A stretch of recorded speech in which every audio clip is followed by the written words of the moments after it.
राम. आमचे जे काही दौलत बाबा सिंगल यांच्यावर झालेल्या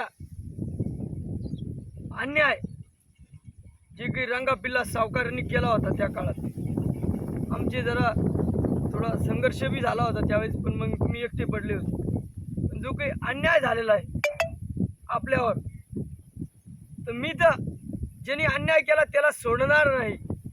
तुमची काय भूमिका आहे मामा याच्यावर? आम्ही बी सोडणार नाही. म्हणजे तुम्ही माझ्यासोबत जसे माझ्यासोबत जे काही हंबीर मामा संभाजी महाराजांसोबत होते, तुम्ही हंबीर मामावानी वागणार का कंस मामावानी वागणार?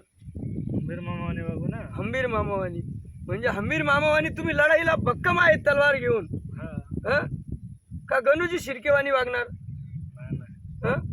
कंस मामा वगैरे नाही. म्हणजे हे आमचे मामाजी जसे संभाजी महाराजांसोबत लढाईच्या टायमाला जसे हंबीर मामा होते, तसेच आमचे हे राजू मामा दौलतराव सिंगल व यांच्यानंतर अजून 2 मामा आहे आणि एक 3.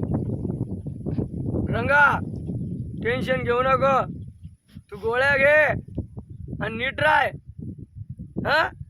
तुला बी आणि तुझ्या पुढच्या पिढीला बी लोकशाही ही तलवार आहे मामा. कोणती तलवार आहे ही? लोकशाहीची. कोणाचा फोटो आहे मामा? महामानव डॉक्टर बाबासाहेब आंबेडकर.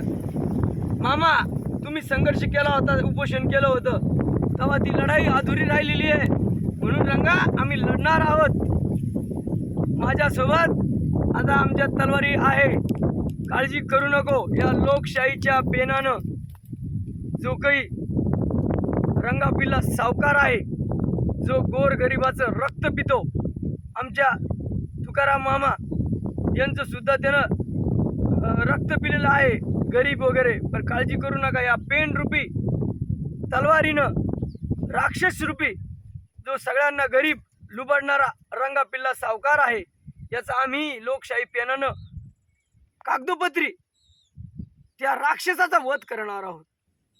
लोकशाही पद्धतीनं पेनाने जो काही रंगापिल्ला राक्षस आहे हा सगळ्यांना माहिती आहे, सगळ्या तालुक्याला माहिती आहे. आणि त्याला गोळ्या घे. जर तुला काही झालं तर मग आम्ही कोणाशी भांडायचं? त्याच्यामुळे ही लढाई संपणार नाही. रंगापिल्ला तब्येत चांगली ठेव.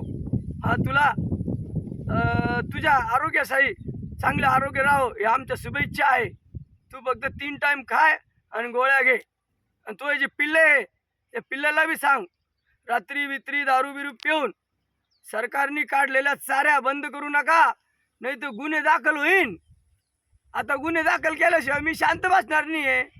आणि चांगलं गेलं तर चारी दाबली तर आता पाय आयुक्त मॅडमकडे जाईन, मी आंदोलन करीन, मग त्याच्यानंतर तुझ्यावर गुन्हा दाखल करीन. आणि मग तू किती टोळीबाज करतो बीड आहे.